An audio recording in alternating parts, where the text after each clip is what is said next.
شیخان نامی مقام پر جب نبی صلی اللہ علیہ وسلم لشکر کے معائنے سے فارغ ہوئے تو اسی مقام پر رات گزارنے کا فیصلہ کیا۔ پہرے کے لیے رسول اللہ صلی اللہ علیہ وسلم نے 50 صحابہ کو منتخب فرمایا اور ان پر حضرت محمد بن مسلمہ انصاری رضی اللہ عنہ کو امیر مقرر فرمایا۔ پھر صبح سویرے یہاں سے نکل کر شوت نامی مقام پر پہنچے۔ یہیں پہنچ کر منافقوں کا سردار عبداللہ بن ابی لشکر کے 1000 افراد میں سے 300 افراد کو لے کر مدینہ واپس چلا گیا۔ نبی صلی اللہ علیہ وسلم جنگ احد کے لیے جاتے وقت میں شیخان نامی ایک جگہ ہے، وہاں نبی صلی اللہ علیہ وسلم لشکر کا معائنہ کیے۔ لشکر میں دیکھے کون بچے اتحادیاں ہیں بول کر۔ اس کے بعد پھر نبی صلی اللہ علیہ وسلم رات میں پہرا دینے کے واسطے 50 آدمیوں کو بولتے اور 50 آدمیوں کے لیے ایک امیر طے کرتے۔ اس امیر کا نام حضرت محمد بن مسلمہ رضی اللہ عنہ۔ پھر صبح سویرے نبی صلی اللہ علیہ وسلم ایک جگہ پر پہنچتی، وہ جگہ کا نام ہے شوت۔ وہاں عبداللہ بن ابی منافقوں کا سردار مسلمانوں کے لشکر میں 1000 آدمیاں لگتی تو اس میں سے ان 300 آدمیوں کو بھڑکا کر واپس مدینے کو لے کر چلا جاتا۔ مسلمانوں کا لشکر پتھریلی زمین کو طے کرتا ہوا جبل عینین 2 چشموں والے پہاڑ یہاں تک پہنچتی۔ مسلمان سفر طے کرتے ہوئے، زمین پتھریلی رہتی ہے، پتھرا کی زمین رہتی ہے، تو وہ جاتے جاتے ہوئے 2 چشموں والا ایک پہاڑ رہتا، 2 طرف 2 اونٹے والا پہاڑ، وہاں تک پہنچتی ہیں لوگ، وہاں جا کر انہوں رکتی وہاں مسلمان لوگ۔ یہاں پر رسول اللہ صلی اللہ علیہ وسلم نے 50 تیر اندازوں کو مقرر فرمایا اور حضرت عبداللہ بن جبیر رضی اللہ عنہ کو ان کا امیر بنایا۔ نبی صلی اللہ علیہ وسلم وہ 2 چشموں والا پہاڑ وہاں جانے کے بعد نبی صلی اللہ علیہ وسلم قیام رکتی، وہاں لشکر کو رکا کر 50 صحابہ کو پہاڑ پر کھڑا کرتی اور ان کا امیر عبداللہ بن جبیر رضی اللہ عنہ کو بناتی اور ان کو تاکید سے بولتی، دیکھو مسلمان لوگ جیتے دے ہارے دے تمہیں وہاں سے اترنا نہیں۔ نبی صلی اللہ علیہ وسلم کو یہ تاکید کرتے ہیں۔ احد کا یہ پہاڑ جہاں اسلام کی دوسری جنگ عظیم ہوئی مسجد نبوی سے 3.5 میل کے فاصلے پر ہے، 7 کلومیٹر ہے مدینے سے۔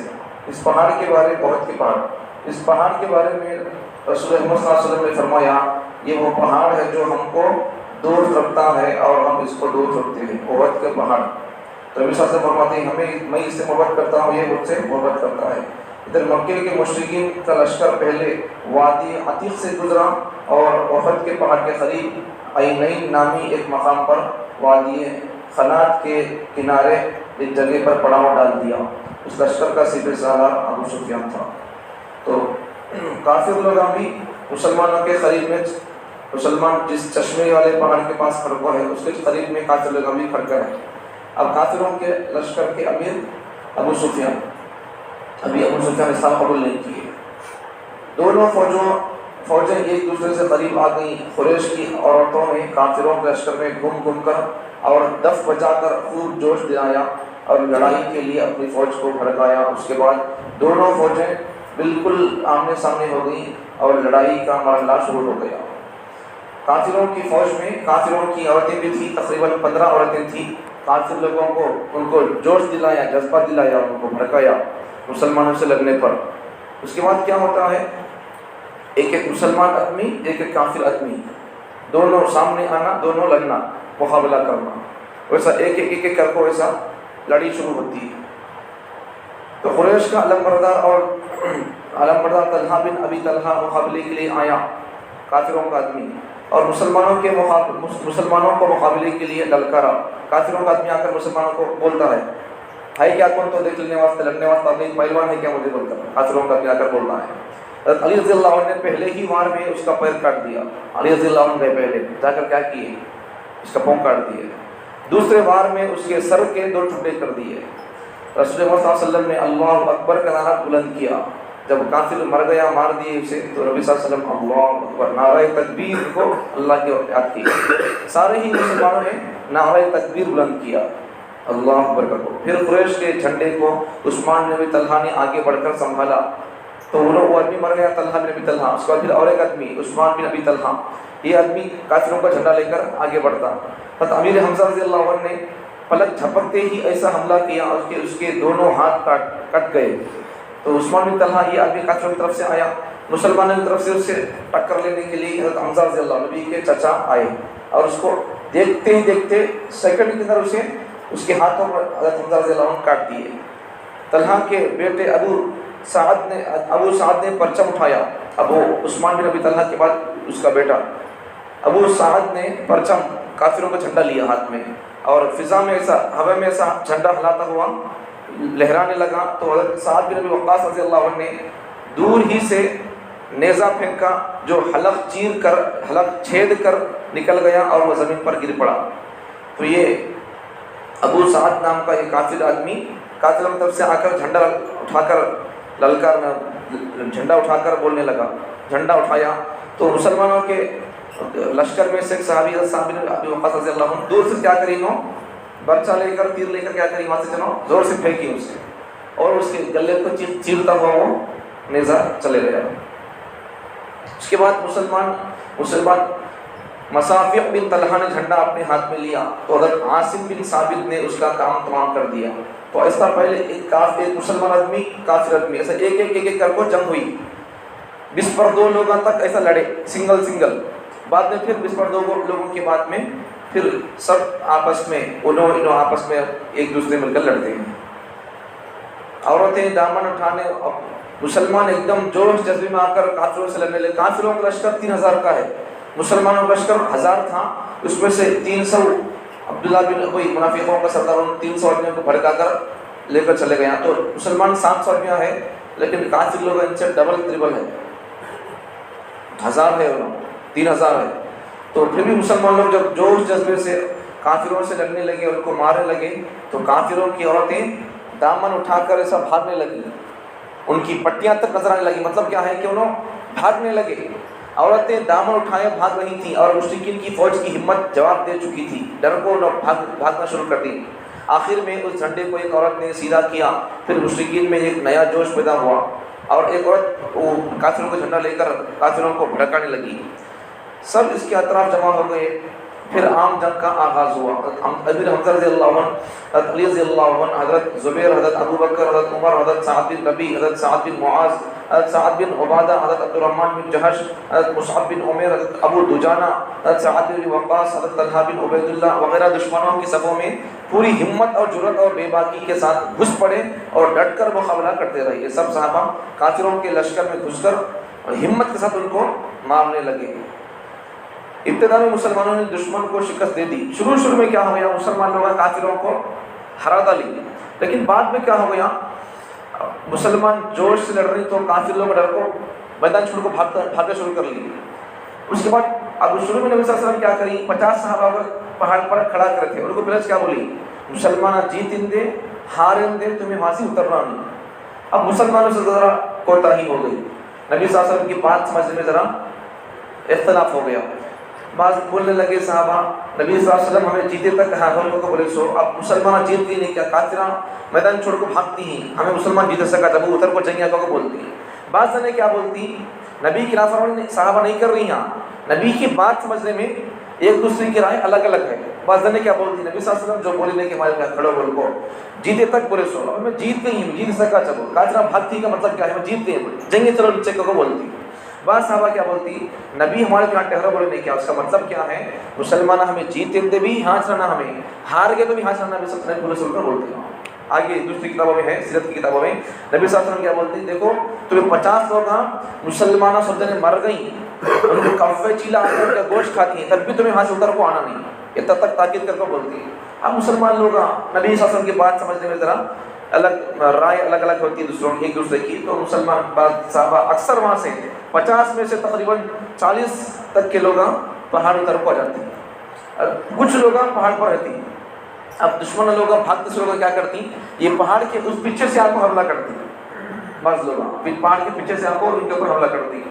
اب یہاں کہاں ہے 50 لوگ، 50 لوگ نہیں ہے، 10 کی کتنے ہی کم ہے.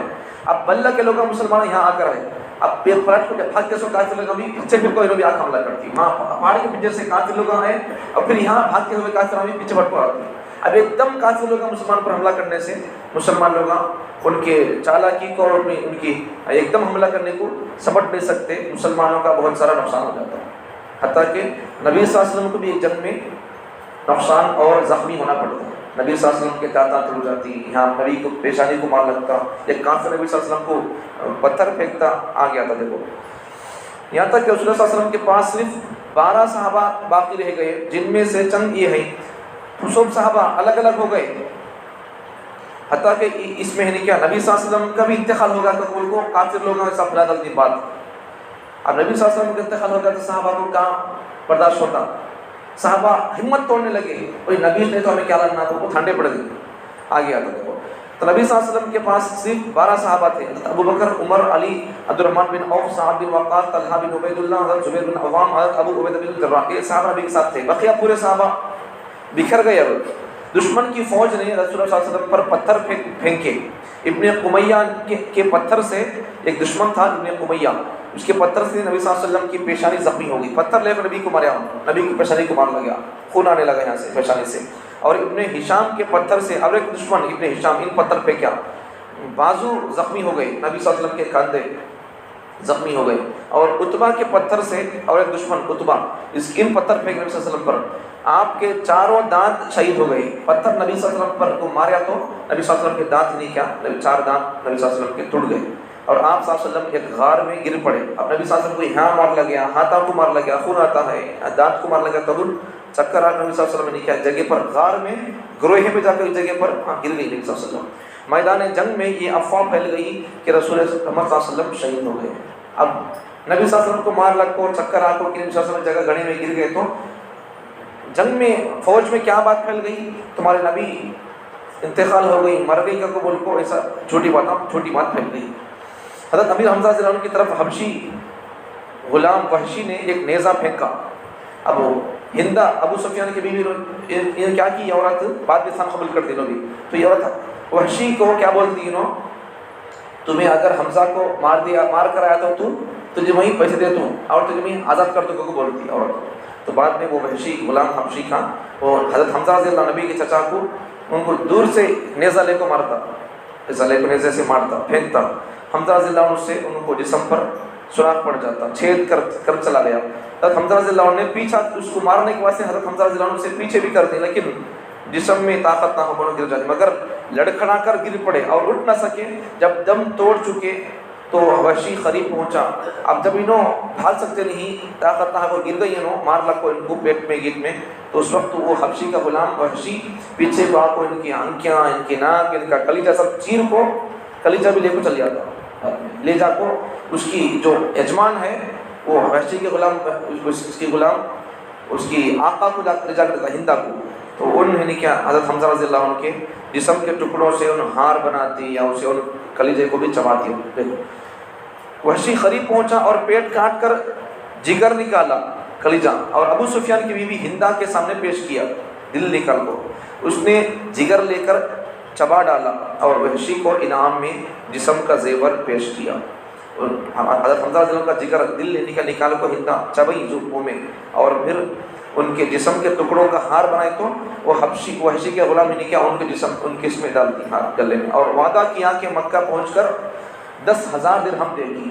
اب وہ مارے سے اسے کیا بولتی عورت ہندا، تجھے مکے کو جانے کے بعد میں تجھے 10,000 درہم تجھے میں انعام دیتا ہوں بولتی ہے۔ نبی صلی اللہ علیہ وسلم چچا مارے سے اس کو حضرت حمزہ رضی اللہ عنہ کی لاش تلاش کی، اور ناک، کان، ہونٹ کاٹے، آنکھیں نکالے، اور ان اعضاء کا ہار ہندا نے بنا لیا، اور سو کاٹے سو ہارے نے کیا لے کر کو بول کو لے کر کے بعد وہ آدمی کو بول کو لے کر کو یہ عورت اپنے گلے میں وہ ہار ڈال دیتی ہے۔ یہ سب ہمارے نبی کے گھر والوں کو دیکھو، ہمارے نبی کے خاندان اور ہمارے نبی کے صحابہ دیکھو، دین کی وجہ سے کتنی تکلیف پڑے ہوگا، ہمارے کو ایسا تکلیف پڑنا نہیں ہے، ہمیں کم سے کم کچھ وقت انہیں قربان کر کو یہ سب چیزیں سننا، سمجھنا، ہمیں کیا کرنا ہے کہ ہمیں وہ کرنا۔